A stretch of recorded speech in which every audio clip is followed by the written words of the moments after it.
Good afternoon, everyone. Welcome, bonjour, and bienvenue. I'll just take a moment as folks are joining the webinar before I introduce the topic for today and our speaker.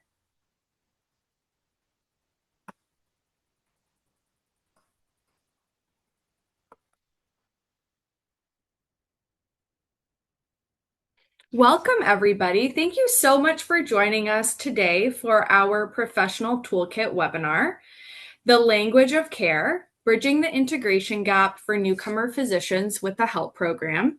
My name is Sonia Boskov, and I am a Research and Evaluation Associate at the Future Skills Center. I'm joined by Sandy Chan, our partner at Research Impact Canada, and we're also very excited to be joined by Cameron Moser, Associate Vice President of Services and Program Development at ACCES.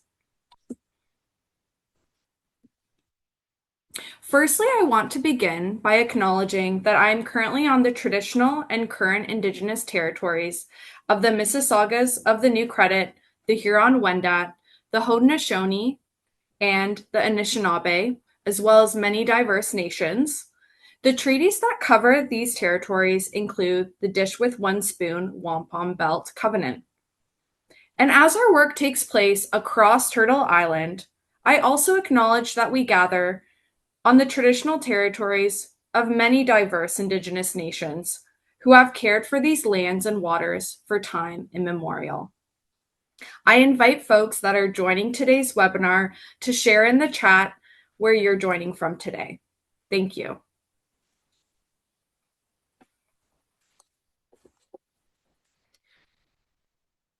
Today's session is part of the Professional Toolkit webinar series, which is designed to provide targeted learning support and practical capacity building on timely topics related to workforce development and skills training. Today, we'll be focusing on the Health English Language Pro, or HELP program, developed by ACCESS Employment. This is building on the Future Skills Center webinar earlier this week on Canada's healthcare workforce, but today's session is focused on implementation and real-world application. We'll hear about the development of the HELP program, the lessons learned along the way, and practical approaches that participants can apply in their own context. We'll begin with a presentation by Cameron Moser. Following the presentation, we'll move into a facilitated discussion and Q&A, and then we'll close with a short Zoom poll and with final reflections and announcements. Before we get started, just a few housekeeping items to mention. We encourage the audience to participate throughout the webinar using the chat and sharing reflections or questions. Closed captioning is also available for this session and can be activated using the Zoom toolbar below. We also have French interpretation for today's session, so you may choose your preferred language at the bottom of the screen. The session will also be recorded and shared following the webinar, so you may access it afterwards as well. With that, it is my pleasure to introduce Cameron Moser for our opening presentation. Please join me in welcoming Cam. Hello, everybody. Pleasure to share some space with you today. I'm going to jump right into the presentation because I want to make sure that we have plenty of time towards the end of our discussion today to have a full conversation together as a group and to share there. So I'm going to go ahead and pull my slides up. I believe we're good there. You're all seeing what I'm seeing, a PowerPoint presentation with some bright colors on it. Yep. All right. Okay, so I'm here today to talk about, how ACCESS Employment helped to develop and scale a nationwide program that was designed around bridging integration gaps for newcomer physicians. If you're not familiar with us, ACCESS Employment is a fairly large workforce development organization. We are based out of the Greater Toronto Area. However, we serve clients across Ontario, across Canada, and around the world through our pre-arrival services. And our journey into really working closely and heavily in the healthcare space is kind of taken over a decade to bring to fruition. So this started, before I joined ACCESS, and my boss, Sue Sadler, who was responsible and is still responsible for most of our bridging programs, was really hearing from government regularly about the need to expand services for internationally educated healthcare professionals. But we were seeing a lot of models out there, program models, which were taking highly skilled individuals and moving them into positions that were far below their level of training. And as an organization, that wasn't something that we were particularly interested in. And so Sue spent several years researching this issue, engaging with stakeholders, reverse engineering a process to figure out how we could really enter into this service delivery space in a purposeful way. And very importantly, with the intent and the structures to be able to scale the supports that we were offering over time.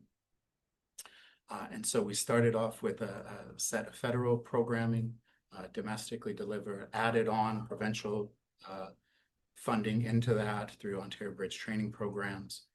We were invited by the College of Family Physicians in 2022 into Team Primary Care, which was a major pan-Canada initiative to accelerate transformation in interprofessional comprehensive primary care environments.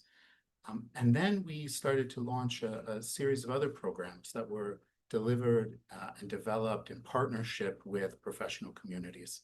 The International Pharmacy Graduates Mentorship and Integration Initiative with the CPHA, the HELP program in partnership with the medical community, a pre-arrival addition into our services for IEHPs. And that whole time, we were really seeing that we needed in this space to build upon the evaluation and the research that was underpinning our programming. So we were really happy then to work and begin working in 2025 with the Future Skills Center in diving much deeper into Health English Language Pro, into the model, into the evaluation framework to learn as much as we can. And we've just recently continued the growth of the health program at our overall health care portfolio with funding from the Canadian Medical Association. In all of that work, we were actively building partnerships with medical system stakeholders. So at all of those stages, working closely, engaging with the Canadian Medical Association, the College of Family Physicians, Royal College, because we're physically based in Toronto, working closely with Temerity Faculty of Medicine at U of T, Medical Council of Canada, Society of Rural Physicians, OMA, and others. And this was really important because we needed that professional sounding board on what we were doing. And we knew that if we were going to carry through on that intentional focus on scaling, that intentional focus on being able to support through program frameworks, individuals all across Canada, we needed those key sector stakeholders to buy in and to engage. Through those engagements, we were introduced to Dr. Eva Grunfeld, who's a renowned family physician oncologist. And she had had this amazing experience working with an internationally trained OBGYN. She was introduced to her through a friend, and her friend asked her if she could help her prepare for developing the language competencies that she needed to enter into a midwifery bridging program. And so Dr. Grunfeld worked closely with her over the span of a long period of time, was able to successfully help Fazia transition into midwifery. She's now a practicing midwife in Milton, Ontario. Later published an article about this in the CMA Journal. And she came to us because she knew that this was a one-on-one experience that she had had. And if there were going to be something built around that, uh, so that it could be replicable and scalable, that wasn't going to happen by, one physician or a small group of individuals making that effort. It needed to be scaled very purposefully. And we've worked over the last several years in providing the expertise, the knowledge, the capacity to scale this initiative. It's been a long process, but it took that time because we had to figure out what the community wanted, uh, both the community of physicians who are licensed and might volunteer in the project, and the community of newcomer physicians who would engage in the project. We had the rough ideas from the beginning of this project that there were physicians who needed support in developing their communication skills, but not just the technical language skills, right? The broader communication skills that you would develop through engagement with other physicians. We also knew that the physicians who we were working closely with through our other programming were regularly excluded from the kind of contact with practicing or recently retired physicians that could help them develop those skills. So we worked on this scaling journey, right? Really recognizing that as we started to work with the medical community, that this had started with a one-on-one, one person helping one person with no content base, very, very limited scalability, right? That's something that's really hard to reproduce and very easy for something like that to fizzle out. And we know that there are other kind of local projects that are happening that have small pools of volunteers, which might engage in somewhat similar ways with newcomer physicians. But because of the size of those volunteer pools, there's a really high risk of losing a key volunteer, losing a key staff member. And so there's still really limited scalability there. So we decided very early on that we needed to plan this to be a national project. We needed to be able to work with the medical community stakeholders that we'd been engaging for several years on developing larger pools of volunteers, and not just currently practicing physicians, but also maybe physicians who are near to retirement or recently retired, who have more time and other willingness to engage. And the way to reach them and to have them develop the trust in us that they would need to engage in this project was through having the trust of those national medical community stakeholders. We also knew that we needed a strong content base. The contents that we were going to put in front of health partnerships, so a newcomer physician and a volunteer physician, that content base had to be acceptable to the medical community, which means largely it has to stem from the medical community, right? It has to have a deep, deep level of expertise and accuracy. So as we engaged in the scaling journey, we did that with extensive engagement, and with that purposeful goal of reaching towards an end product that was going to be able to support physicians across Canada, regardless of the availability of local services in their area, because we know that these services aren't available everywhere. Early on in that process, we had to really make a first crucial decision about limiting scope. We heard regularly from newcomer physicians and potential volunteer physicians about the full range of things that they might do. But we also heard really closely from them about the things that they didn't want to do, the limitations on their volunteering. And when we work with internationally trained physicians, we recognize that their return to practice is a very complex situation. It involves, them being able to show their clinical competency through a wide range of assessments and engagements. It involves them figuring out how to navigate really, really complex licensure and certification environments where information is presented in the strictest, most legalese, manner possible.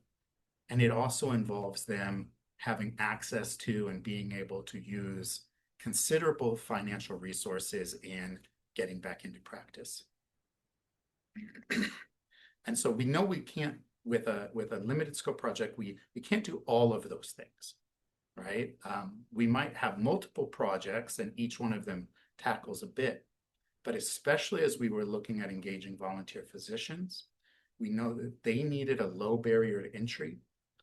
They needed to enter into environments that were respectful of professional boundaries.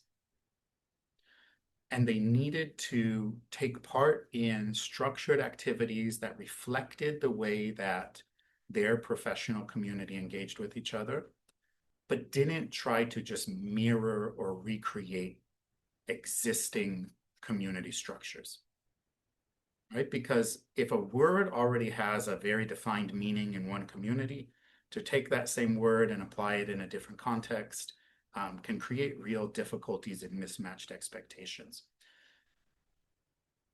So we asked licensed physicians as we were beginning to roll out this project and learning how we could scale it, what was motivating them to volunteer? What they felt qualified to do in this volunteer opportunity. And this last question, which might seem a little odd, but what worried them about volunteering? I think sometimes as we engage with physicians from outside of as people who are outside of the medical community, we project a lot of things onto them. We project onto them that they will be engaging with complete confidence at all times, that they're never scared, they're never worried, they're always composed, they know how to do everything. But when we engaged with them in the consultation process, as we began to launch and then pilot and then further launch the project, what they told us was that there were a lot of things that they were regularly asked to do by IMGs and internationally trained physicians that they just weren't qualified to do. The large majority of them the large majority of the volunteer physicians that we engaged with had completed their licensure and certification decades ago. And so they didn't have accurate, up-to-date knowledge about residency pathways, about alternative pathways to licensure, about how to succeed in CARMs. These are things that were not a part of their life at all. And yet in their regular engagement with IMGs or ITPs, that was the sole thing that was brought up. So they came out very directly and they said, look, if this is about me advising somebody on how they can get licensed, I'm not qualified to do that. I don't have the knowledge. I don't have the expertise on that. What I do know about is practicing medicine and how I talk with other physicians about practicing medicine. They were worried too about volunteering because they viewed the volunteer physicians that we engaged with viewed many of the ITPs that we were engaging with as peers. So if someone has immigrated to Canada after practicing medicine for 15 years or 20 years, this isn't someone who another physician wants to put into a hierarchical relationship. That volunteer physician doesn't want to say, well, because I'm a Canadian physician who's been practicing 20 years, you're an internationally trained physician who's been practicing 20 years. I need to be your mentor and you need to be my mentee. Because that relationship didn't reflect and doesn't reflect the expertise that both of those individuals bring into the relationship. So what we heard over and over is those things. I want to do the things that I'm good at doing in this volunteering activity. And I want to engage with people on a peer-to-peer basis if they have that expertise and if they have been practicing. So very early on in the consultation process, as we were launching Health English Language Pro, we focused on talking about partnerships between volunteer physicians and newcomer physicians, not about mentor-mentee relationships, because our volunteer physicians were telling us very early on mentorship meant something very specific in their professional context, and they didn't feel that that was the appropriate term or the appropriate relationship for them to engage with internationally trained physicians. So after those initial consultations, we started to, really roll things out, start to pilot things, head into evaluation stages. In the initial consultation, we engaged with 22 licensed physicians from across Canada. Most of those physicians were individuals who were near, I'd say within a 5-year window of retirement. That was our key kind of demographic here. We weren't trying to get a physician who's currently working 80 hours a week of clinical work to volunteer additional time. We thought that wasn't likely to produce a lot of results. We also engaged with 65, non-licensed international trained physicians from around Canada. We compiled all of that into a set of knowledge products, content, case scenarios, modules that we could use in launching a small pilot. With the help of our partners in the medical community, we launched that pilot. We saw a lot of interest from around Canada, really from coast to coast to coast, in engaging in that pilot. Then we were able to secure additional funding from the Future Skills Center to move into a full-scale evaluation, which engaged another 60 partnerships, so 120 individuals across Canada, really from coast to coast to coast. And as we were doing all this, we were developing the knowledge we needed to keep improving this, to keep growing, and to keep being able to show the value of the model we were putting forward to potential volunteers and the medical community as a whole. The pilot and the evaluation helped us to clarify the theory of change that we were putting forward through this project. Right, and that was a real valuable element of the work that we did with Future Skills Center, was pulling the initial consultations and other elements together and being able to really articulate in detail what it is that we were hoping to change and how we were hoping to bring about that change. So we realized that the newcomer physicians that we were serving faced so many different barriers. One of the barriers that we could support them with in Health English Language Pro was relieving their isolation from the medical community, because that isolation from the medical community is what kept them disconnected from professional networks and what made it difficult for them to get firsthand information on workplace expectations, communication norms, and the kind of ways that they could communicate and engage with other physicians across Canada. So we focused on how partnerships could relieve isolation and give people to firsthand knowledge from volunteer physicians that they could need to be successful in developing their communication skills and being more successful in their return to practice. We decided early on in that process that we would be engaging, newcomer physicians, volunteer physicians, medical professional associations, and also other workforce development organizations across Canada. Because we're not the only organization across Canada that has projects and programs that support internationally trained physicians. We have a lot of partners, around the country, and each one of them is contributing in a very specific way.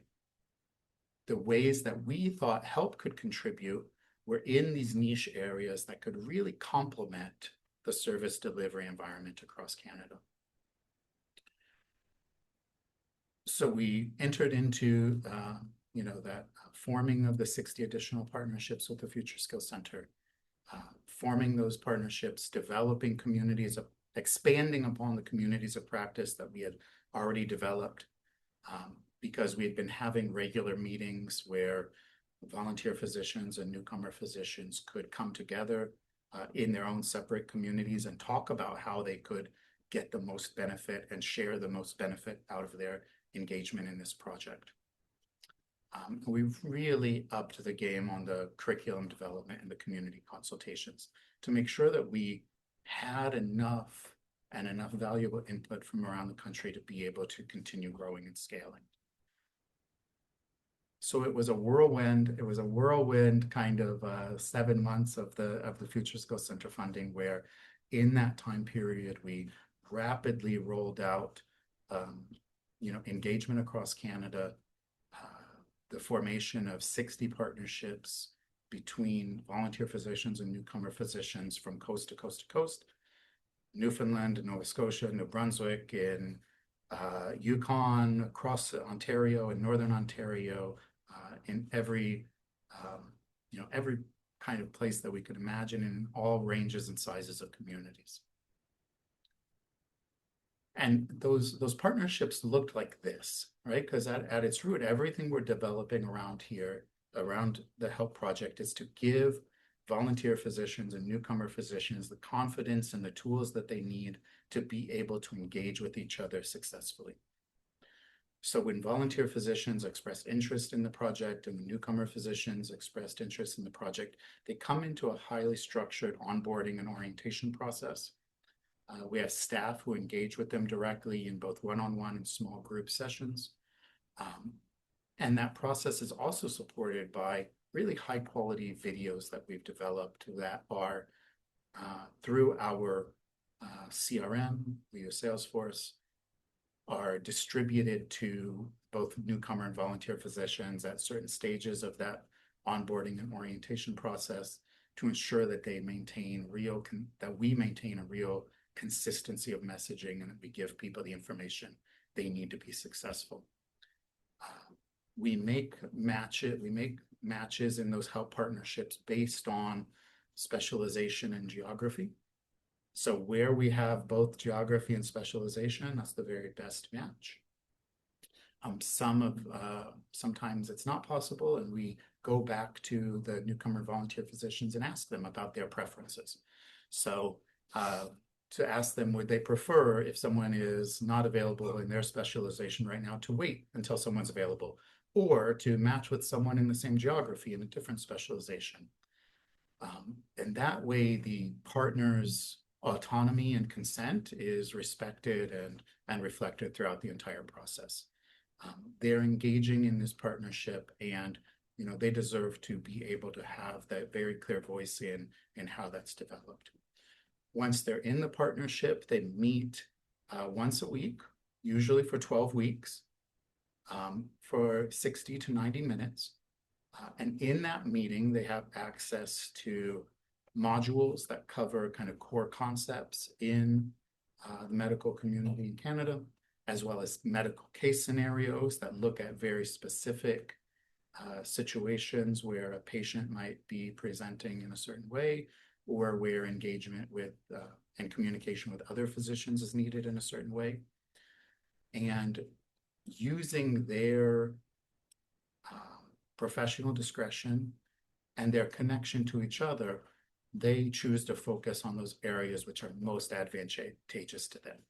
So we've created much more content than most pairings could get through in one partnership, because we know that, and we don't have an expectation that they're going to proceed in some fixed, static way, but that as professionals, they're going to identify what's most important to them and then move forward in those areas.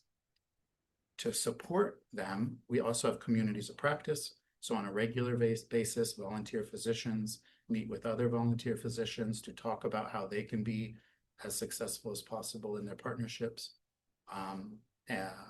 Newcomer physicians have the same community of practice. And we also offer now monthly kind of seminars where participants are able to come together in small group or sometimes larger group basis and delve into one area of communication in depth. And we've been making a big impact across Canada. So to date, we've had 385 newcomer physicians who have expressed interest in the project, 215 volunteer physicians.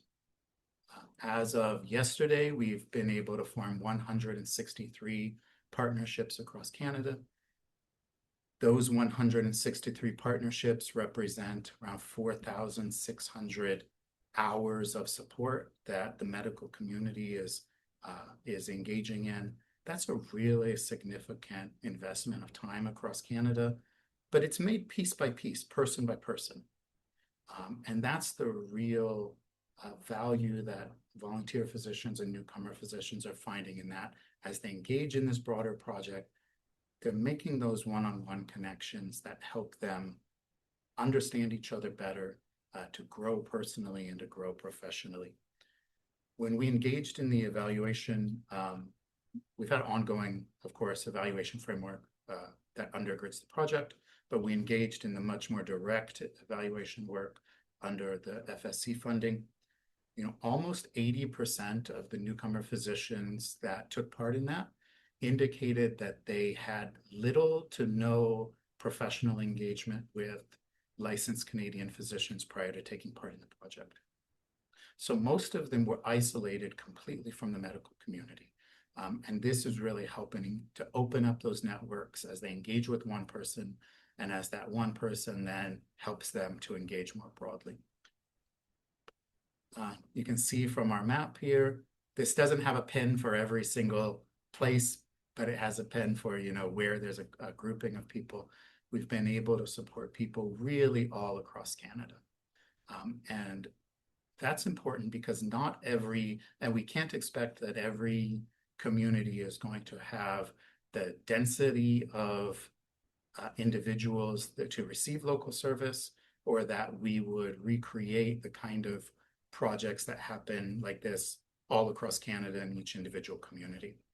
We've been engaging with the partners, service provider partners, and community partners that we have around the country, and making sure that service providers that have an awareness of this project and the availability of supports through the project, and that our partners in the CMA, the College of Family Physicians, the Royal College, the OMA, and others are regularly highlighting this project to their members through their communication channels, so that volunteer physicians have an ability to know that it exists and to put themselves forward as being a part of that solution.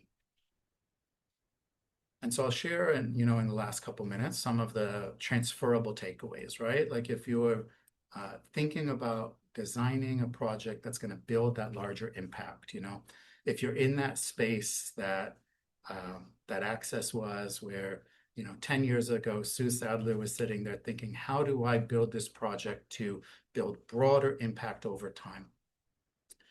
We really start in that by looking at the real barriers, not the assumed barriers, right? The only way that we can get to those real barriers is to break past some of those surface level challenges, and to really consult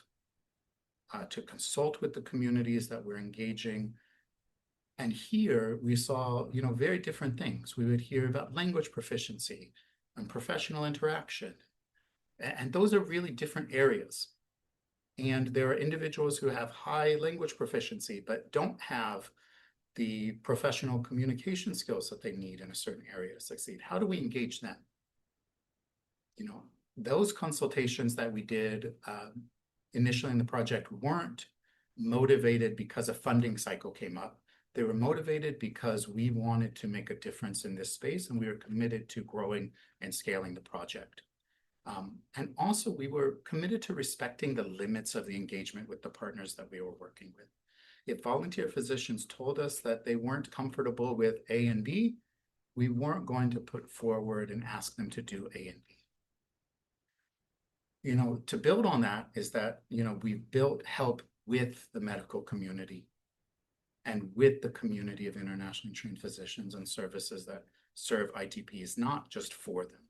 So there's ongoing consultation and expectation setting, regularly talking with individuals about what we can do and what we can't do, formatively evaluating the project over time and continuing to grow and learn through those evaluations, and really developing relevance and trust.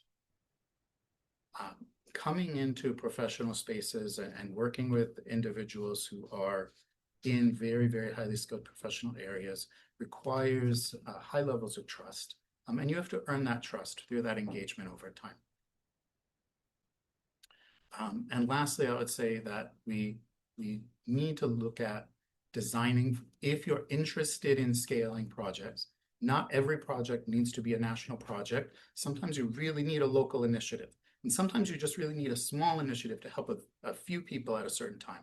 But if you are interested in designing for scalability, you have to start from that from the beginning with being honest about organizational project constraints, knowing who you need to have on your side, what partners are going to be important for each stage of that scaling, and getting a model together that can get buy-in from the complementing systems, right? Not going forward and trying to replace the whole, service delivery environment that it currently exists, but being able to support people and help them in doing a better job that they're doing, and to help their clients in doing a better, in being able to succeed more rapidly and more fully in their professional journeys in Canada. And so that's my full 30 minutes there. So I'll go ahead and stop, and hopefully we have lots of time for discussion. Wonderful. Thank you so much, Cameron, for your presentation. So great to hear all about the HELP program. Now we will transition into a discussion and Q&A. I encourage any audience members, if you have questions about the HELP program or anything that touches upon the healthcare workforce, maybe a bit about your role and the challenges you might be facing within your own systems that you're working in. We're very interested. So I encourage folks to write in and participate. I also just wanted to add a quick word about the evaluation that Future Skills Center conducted of the HELP program, because what we really found, and Cameron mentioned this, is that the lessons go way beyond a single initiative, and they actually give us a roadmap for how Canada can better support workforce integration for all internationally trained professionals, especially in healthcare. But this program could actually be expanded beyond healthcare. And the findings really showed us that internationally trained physicians benefit immensely from structured peer-to-peer partnerships. And these connections do a few vital things. Firstly, they strengthen professional communication, they build deep familiarity with the Canadian healthcare system, and they expand crucial professional networks. Ultimately, the HELP program, proved something incredibly important, that newcomer physicians often don't just need more clinical training, as Cameron had in his presentation, but what they really need, sometimes even more than the training itself, are the real opportunities for connection and hands-on professional exposure and clear guidance on how to navigate the Canadian healthcare environment. And we're going to have a publication about the evaluation that FSC conducted of the HELP program soon. So keep your eyes out on that through the FSC website, or I encourage folks to sign up for our newsletter. But with that, I am going to dive into a question for Cameron. And what we're going to start with is what really intrigues me about the HELP program is how it went from a pilot and scaled to a national or regional model. And so I wanted to ask, from your experience in developing the HELP program and the lessons, what were the most important conditions required for a program like HELP to move from a successful pilot or regional model to a national level?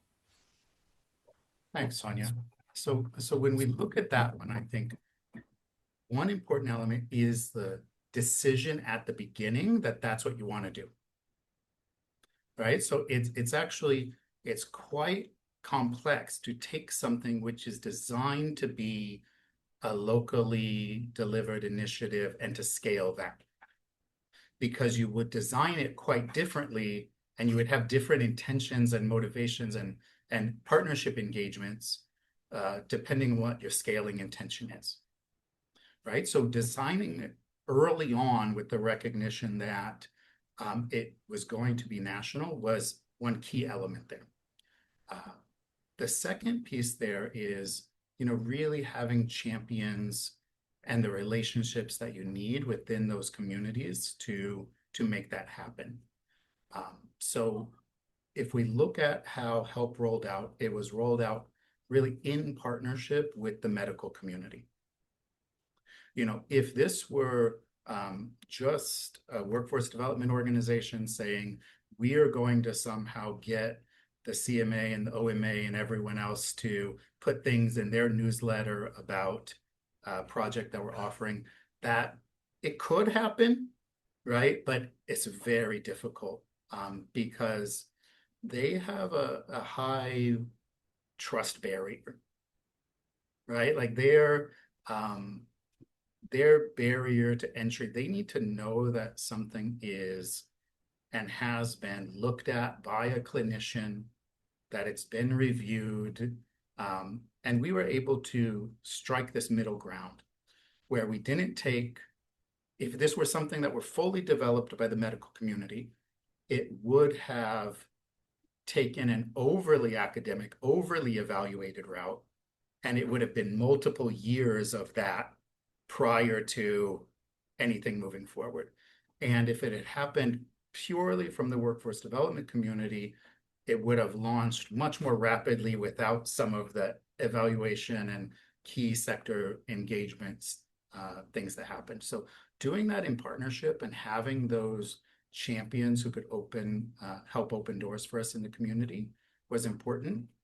But they can help open doors for you, but then you have to produce, right? Like as we work at any kind of national initiative with regulators, professional associations, getting in the door is one challenge, but you've got to rise to their level of expectation of the expertise that you bring into that room and how you can engage. So really being highly, highly prepared and purposeful, intentful about everything that you're doing then. Thank you so much. So interesting. I really, from the first point you made is, designing a program that from the onset has the vision to be scalable and to move beyond community level. Really important. Very interesting insight. Thank you. And what something that really I'm interested in and fascinates me as a researcher and my experience in evaluation are the different measures of success that exist, and sometimes, often in evaluation, success is measured in quantitative metrics rather than more holistic qualitative measures. And I would love to ask you, what should success look like for programs that support internationally educated physicians? And maybe what were what did success look like for the HELP program? Maybe would also be a good way to start.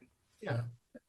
So I think when we talk about that, we have to think back to that slide where we talked about professional autonomy and consent. Because the broader a project goes, the more individuals you're engaging with and the more different types of success you might engage with as well, right? So we don't restrict entry into the HELP program, to like individuals, to newcomer physicians who've completed this exam or done blah, blah, blah, right? So there's a range of individuals in that pool. And for each one of those individuals, success is going to look very different. So we need to have a evaluation framework, an intake framework, and a partnership matching framework that takes that into account. So we make sure that we ask people what success looks like for them. And that's asked from the newcomer physician and the volunteer physician side. If a newcomer physician came to us and they said, well, it would be successful for me if the volunteer physician I'm partnered with got me into a residency program, then we have to have a conversation about what the goals of the project are and whether or not that is something that can fit within the goals of the project, right? Because it falls outside of the scope. So we've seen individuals who, through their engagement in health partnerships, have secured the skills and the connections they needed to get into residency. We've seen other individuals who have developed their language competency and been able to pass key exams and assessments. We've seen other people who realize through that engagement that they're still quite a ways out from their licensure and certification journey, and have instead been able to focus on securing high quality non-licensed employment that's going to support them over the long term, right? And especially working with a professional community like physicians who have very high levels of professional autonomy in their work. Like, we have to create the space where they can express their goals and desires, and where we can respect their autonomy and how they move forward in their partnerships. And sometimes that can be hard in a program design framework, because program design frameworks can be, by their very nature, quite restrictive. And so it takes a lot of effort and intention to create space for people to succeed in the ways that they want to succeed. That's great. And it's what especially resonated with me is when you mentioned asking asking what success looks like for the peer themselves, because I think providing that agency and is so important, because success looks different in many different contexts. So that's awesome. Another something else what I wanted to ask is that what in the Future Skills Center webinar that we had on Tuesday, we discussed a little bit about some of the jurisdictional challenges and barriers that exist within Canada's healthcare system, especially for internationally trained physicians, when our immigration is federally regulated, but healthcare is provincially regulated, and especially when you're working with communities and organizations that have differences in their jurisdictional components. What are some of the ways that the help program and the model work to address maybe some of those challenges in operating in different jurisdictions? Yeah, that I'd love to hear a bit about that area. So I think, help by itself is designed around creating those partnerships, and those are about two physicians talking with each other. But one of the really valuable things that we've seen from help is the mobilization of the network of internationally trained physicians and volunteers across Canada. Because I'll give you an example. Last summer, we did community consultations. We did a consultation in St. John, New Brunswick. We did one in Alberta, in Calgary. We did one in New Westminster, BC, and we did a smaller, broader one in Whitehorse.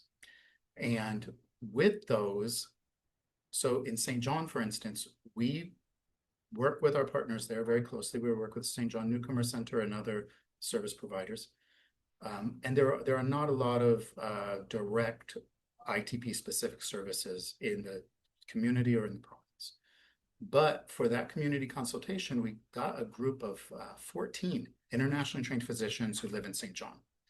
So that was an eye opener for the community itself. It was like, oh, wait, like, are these individuals on our radar? Right? Because if we don't have a dedicated local service for them, maybe they're engaging in something that's national in scope, but they're not getting connected back to us through that. So as we hear from newcomer physicians across Canada who are interested in Health English Language Pro, we're able to tie them into relevant local and provincial resources that support them. And so we're not trying to become the only area of expertise in Canada for all jurisdictions there. But what we're helping to do is to surface individuals who may not have any connections to local or provincial service delivery, and to be able to make sure that they get integrated into services that are going to support them. One of the physicians that we engaged with in in St. John. I remember him saying he had been there for a little over a year and a half, and he said something like, I thought I was the only internationally trained physician in this city. Right. And so that visibility and that ability to connect people in, because there are people working in New Brunswick who know the particularities of licensure in New Brunswick, making sure that we can, if somebody hasn't already gotten to those people and they're exposed to this project, that they can get the information they need through the appropriate source. Thank you so much. I love that anecdote that you shared. And as we have about 9 minutes left, and I wanted to I think we have time for one more question. And what I wanted to touch on is the volunteer aspect of the help program. And this is a cornerstone of the program that it is not only peer based, but physicians are volunteering their time working when they themselves are often working in jobs that have high burnout, that are at capacity, that are very time constraining, and they have uh, limited resources to offer. But it's incredible how, in spite of that, the help program was able to sustain volunteer physicians and engage with them to successfully participate in peer-based mentoring. And so, from the lessons of the help program, how might you recommend other health systems in general to ensure that there is support to sustain engagement of volunteer physicians in peer-based integration models, just like the help program? So I think the first thing in that is that you have to respect their limitations of what they want to do. And so as we were first engaging with partnering agencies around Canada, we would get requests and they would say, oh, maybe, okay, well, you've got these volunteers. Can you get this volunteer to do blah, blah, blah, blah, blah for us? It was like, whoa, wait, like this person has volunteered under the expectation that they would do these certain things. And they very specifically don't want to do those other things. So really looking at and respecting their desires, right? I think is key. If and that is based upon their desire to work with other physicians as physicians, not to become a foreign credential recognition counselor, not to become a coach in how to complete CARMs, but to do the things that they are good at. So I think it was hard for me because I initially I immigrated to Canada and I grew up in the US without healthcare, and I mythologized doctors so much, and I just thought, oh, they're these like all-knowing, all-seeing people who just, but when we began engaging with them, they'll tell you like I would be really uncomfortable coming into a situation where I'm asked to do this, this, and this, because I just don't know any of that stuff. So having some clarity around what it looks like so that you're not asking people to just join into open-ended relationships. We also have guardrails in the project where we make that very clear to both the newcomer and the volunteer physician, like here are the boundaries of what this relationship looks like. If you two together consent to do other things, that's fine, but you should not expect that you do more than what is inside of these boundaries. And the other thing I think, as you mentioned, that's what makes it an actual peer-to-peer, right? When we create hierarchies, then we can't say it's peer-to-peer, right? Because you're telling one person, you are the expert in everything. This person, because they're an immigrant, needs your help in figuring everything out. That's not a peer relationship from the beginning. So if we want to have peer supports, we have to really treat people as peers. So important. And that goes to the success of the help program, demonstrates that having those clear boundaries within the volunteer parameters, it ensures that the peer-to-peer mentorship is coordinated and sustained. And Sonia, Thank one you. other thing there, if I can add, sorry, like Yes, of course, other, please. there could be other physicians out there who are interested in volunteering in things to help people get into residency. Mm-hmm. Oh, there are those people around, but it's just the intentionality of the project, right? Like if that's what you want to produce and you've designed that from the beginning, then you can engage those people, right? So I think I just wanted to focus on it. It's not as if there are no physicians across Canada who want to do any of those other areas, but they want to see the intentionality of the program aligned with the program design. Mm-hmm. That specificity is important. Um, with that, I want to say thank you so much, Cameron, for your presentation, for your insights, for your time. I really appreciate you participating in this webinar. I wanted to also thank our audience. Thank you so much for joining today, for your comments and for your time. I added a link to the help program in the chat. We had some interest, some questions about if I'm, maybe at what stage in a licensure or in someone's job seeker journey may they participate and help. I encourage you to check out the website. There's a lot of resources and information that might be able to guide you. I also wanted to ask our audience to just stay for another minute to participate in a Zoom poll. I would really appreciate if you would provide some feedback on today. It just takes a couple of minutes. And I also wanted to mention that you can always connect with Future Skills Center through LinkedIn, Blue Sky, through our website. You can also find ACCESS Employment online, of course, and also Research Impact Canada, our partners for today. Thank you so much for your support in delivering this webinar. I hope everyone has a great afternoon. Thank you so much, Cameron. Bye, Thank you. everyone. Have a great day. Thank you very much.